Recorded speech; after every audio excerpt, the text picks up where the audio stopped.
I'm Sarah Pearson. I'm co-founder of The Uncomfortable Conversation, and I am here today with Russ Hammond, my co-founder, and we are going to talk a little bit about our story and journey together, both about how we first met as humans and friends and how we got started on this work, and then some of our favorite video moments. Okay. So, Russ, how did Yes. we meet? How did we meet? Just diving right in. So and we Cut were. the small talk. It's funny. We were talking about this a couple weeks ago. It was probably 30 years ago this summer Yes. that we met. Probably I'm gonna guess it was in the month of June because we met while we were each in high school. We did not go to the same high school, but Sarah went to high school with a lovely young woman who was at the time my girlfriend, and she said to me, "We're going to go to the beach with my friend Sarah this upcoming weekend. Meet me at my house, and then Sarah's going to come, and we're going to go to the beach and have a great time." So I went to my girlfriend's house, and she went upstairs to go finish getting ready, and then she said, "Sarah's going to show up soon. When she gets here, just let her in and introduce herself." And so shortly after that, the doorbell rang, and I opened the door, and there was Sarah. And we There went I to the beach. There was. you were. I And do remember that beach. I do remember that beach trip because I remember that Debbie had a very tiny old car yes, and we drove all the way to the beach yeah, and it was a hot sunny day I feel and like we played football or some type of I ball really sport. wanted to meet a cute boy on the Right. beach that day. Yes. And I was the worst wingman. Yes, well, later I returned that favor Oh, all through college, you all mean? through Yes. college. You got me back. So yes.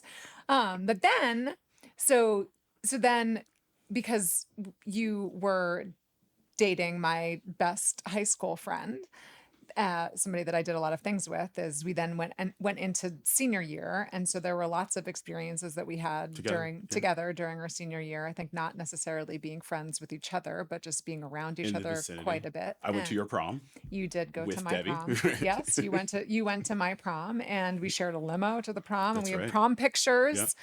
And then we both ended up going to the same college, Yes. and that was really, I think, where our friendship began As they say, in earnest. in earnest. Yes.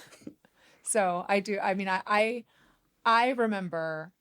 Maybe you should tell the story about when what my mother said to you. Oh, that. Yes. So yes. So my kind of pivotal moment when the moment when it became clear to me that this association that I have with Sarah is going to be something different than I perhaps anticipated when we learned we were going to college together was when, so out of convenience, our parents carpooled, right? So I think we Yes. each came up separately, My and then dad had a business trip, so he had to leave early, and then my right, mom stayed longer and was going to drive home with my your mom, mom. And right, I think just the important context piece is that I am my mother's eldest and you are your mother's youngest. yes, So very different emotional. different Yeah. experiences, yeah, absolutely. So moms were carpooling back, so all the goodbyes, hellos came at a different time, but all the goodbyes were happening at the same time. And your mother, of course, knew who I was because of being in the vicinity and the prom, and there was, and as everyone is saying goodbye, my mom says goodbye. She gets in the car. Sarah's mom is saying goodbye. Your mom is saying goodbye to you, and then we say goodbye to each other. Your mom turns to me and says, "Take care of my girl." And being this like earnest 18-year-old, I was like, "Yes, ma'am." And you, and and you took it as a calling. yes, that's the moment that I remember. I'm like, okay, I'm not sure what that means really, but I, And then I shall do my level best. and then it was and then it was actually only a few days later that the story that I talk about in my TEDx talk Yeah, of sort of me like having a moment of just life processing and all my feelings coming out and just being a hot mess in the stairwell of my freshman dormitory. It was really, I would say, at Brown that our friendship started in ours. And we just celebrated our 25th 25th college college anniversary college reunion, which reunion, was college delightful. anniversary, Yeah. college reunion. College That's what reunion. they call this. Also an anniversary of sorts, I would imagine, though at a different time because that was freshman year and not when we graduated. So it was our anniversary plus 4 4-ish years, years. yeah. And we go to every one. We're such It's good true. alumni. So commonly asked questions about our friendship. Have we ever dated? We have No, not. we have not. No. Uh, I would say it probably took us about 10 years, or we could answer that question and people would believe us.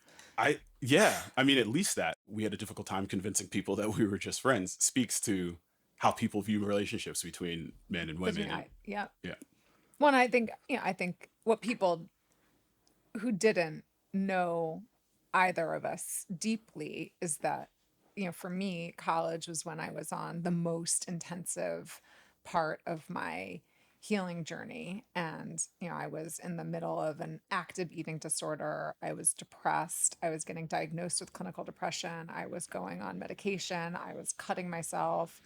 I did a, you know, 5-day inpatient treatment for an eating disorder.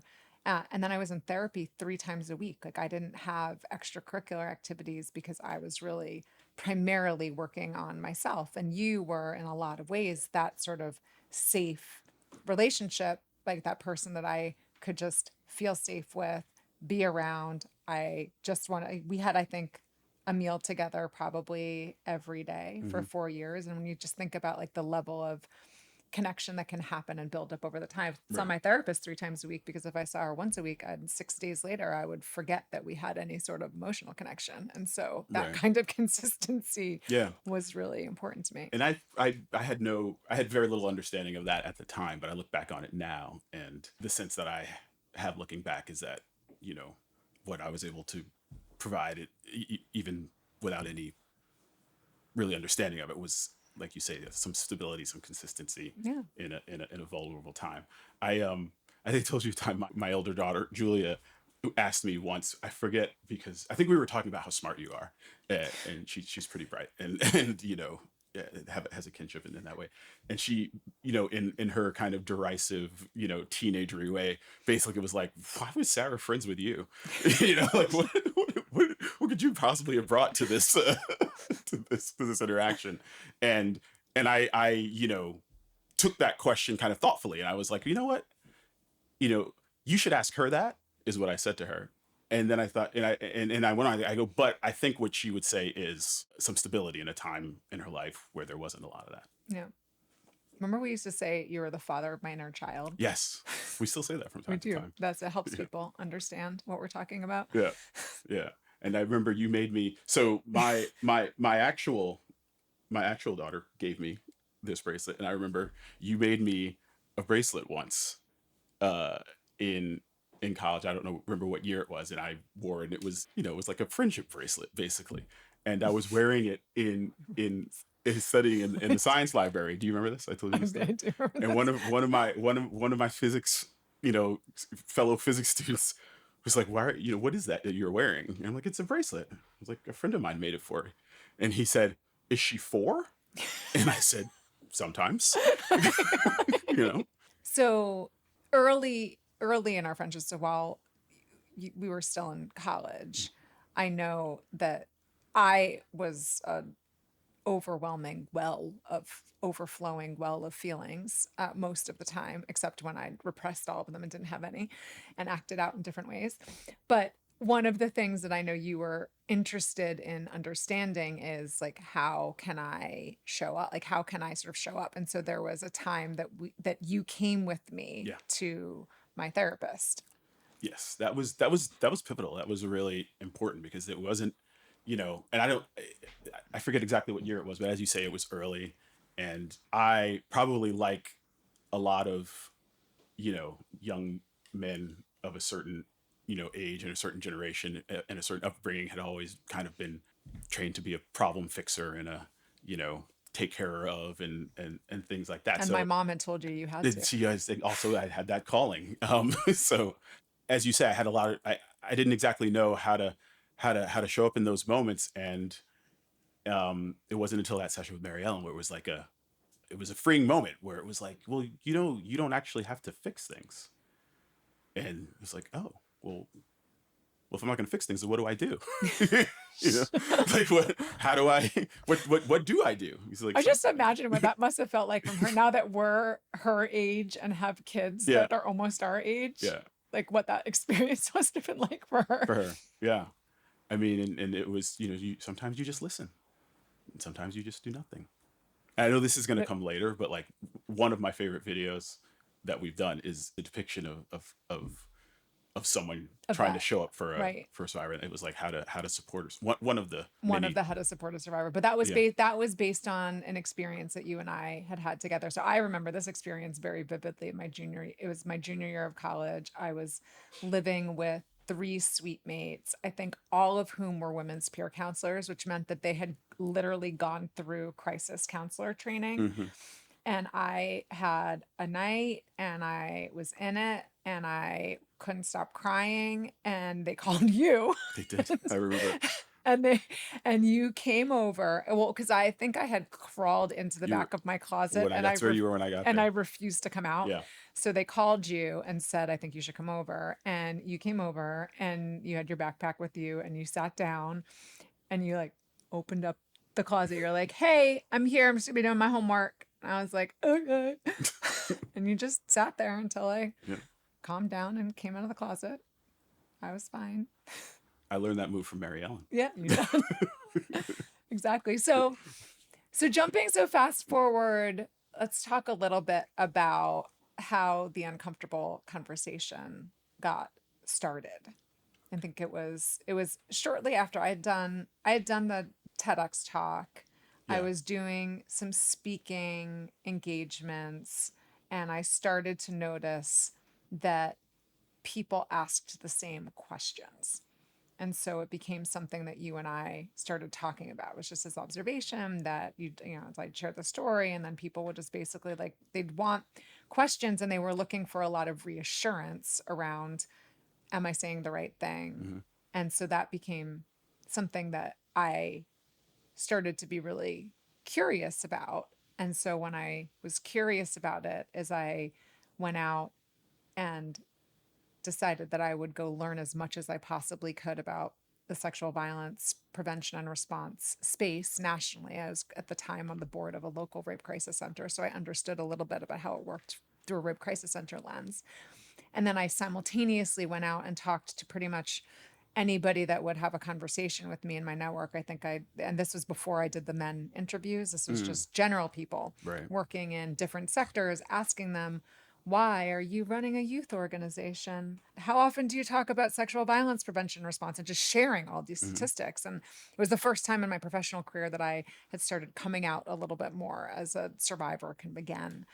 And so it was in the wake of that, because I think what I came away with was this idea that while there was a lot of information that was available for survivors of sexual violence, mostly female, and there was some educational work around men to not be perpetrators, that there was this sort of vast audience that just didn't have any material that they could work with to be a better person or to engage with this issue. And so the result of that was just a sort of pervasive silence. And this was before the Me Too movement. Yeah. That was, I think, when we maybe started talking about just the general idea for how would we reach that audience. Yeah. I mean, so much of what you were discovering as you were doing your interviews and as you resonated with me, because I'm thinking, yes, this is exactly how I felt, however many years ago, just that kind of not really understanding how to respond. And that's what intrigued me about your invitation to kind of do this work together. And, you know, I forget how we landed on, on the idea Of of a videos. videos and a YouTube Oh, channel. I know exactly how. Is Okay, well, because do tell. well, because I wanted to reach men, Right. and I was like, It's men not do like we're going to read books. So, exactly. right. So Right. I said, men don't read books. They watch That's videos. true. Men are on YouTube, and I also was really irritated about the idea that you could have some guy with like a headset playing a video game and he'd have 1 million followers. And so it became this idea of like, how do you make conversations about sexual violence famous? Right. Like That's right. that Yes. was my idea. It Yeah. was like, let's make the YouTube. conversation, if you want to make a conversation about something famous, YouTube. Right. Now, of course, I had never been on a video. I No. never made a video. I knew nothing about videos. Thankfully, you did have video experience to some extent. I had a little bit of production experience. Yes. Absolutely. So then I came up with the brilliant idea of us being in the videos. Yes. That was priceless. It was. I mean, it was organic, right? These things are processes, and you grow. I mean, my recollection, and this, correct me if I'm wrong, but I remember we were having a discussion about it. You know, we would do our. This was during one of our, you know, in the course of becoming besties. You know, we grow and go through different times in life. We have our families, and Yeah. we vacation together Yeah. over the holidays. So this is, I think, was one of the times that my family was staying with your family over a winter holiday, and we were having discussions about it, and it was like, well, let's just do one now.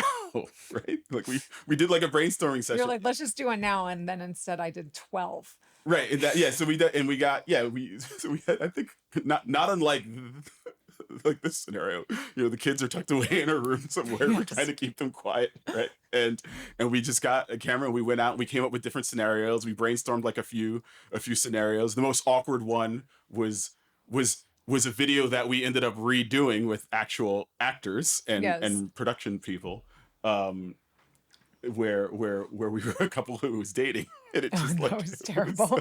it just did not work. And that's like, that's when we knew it's like, you know what, we need to have people who aren't us be in these. I've worked very hard to be myself. I don't need to act like anyone else. It's true. But those, you know what, those videos are on the They're on the channel. They are on the channel. Yeah, so you can see them if you want. For all to watch. Yeah. So then we decided that we would get professional actors, but of course at this time we had no budget. No. So we went to Friends. went to Friends, and we found some great, our sort of first shoot. We had a set.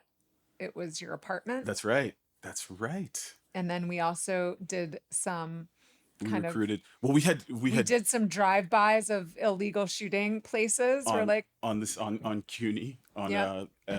on college campus. I mean, we should shout out that first shoot with actors for not us, Crystal Adams. Yeah. Who's one of who's our come back a bunch of times. yeah, and one of our great supporters. Chris, But she basically cast that whole shoot. she did. She's like, oh, I know actor friends, because she's a fantastic actor, and just recruited all of her peeps. And She's amazing. yeah. And so so that we shot. So let's think about some of our favorite video moments. So one of them was from that shoot for me. Well, actually, so the one I mentioned earlier, you know, the kind of closet, we reenacted, we re-dramatized similar versions of the closet moment. That one never in that made it shoot. to the channel. Really? Yeah. Something happened with that one. Oh. Well, the actual closet. No, the actual closet. Right. Right. Actual closet. So there's one, yes. Yeah, it was probably too dark. It was in the closet, and we didn't have Roger. It's fine. You know? But yeah, so we did Put it one on the list to redo. We will. So we did one with an actual closet. Yeah. But we also did a series of kind of, of how to responding. support that were different takes on Yes. on a similar scenario. And of those, my favorite was we did it out in the living room, right? Was it the one with the stack of books? Yes. Yes. Yeah. And it was like the young woman, she's having a moment, and the friend comes over, simply like, I'm going to do my studying, but like, there's like a stack of books, and bit by bit. And it just get the stack of books get higher, smaller. and the tissues get the No, tissue. yeah, the pile of tissues gets higher, the stack of books gets smaller as Yeah. time goes by, Right. because the friend is just being there to Yeah. support for however long it takes. exactly. Yeah.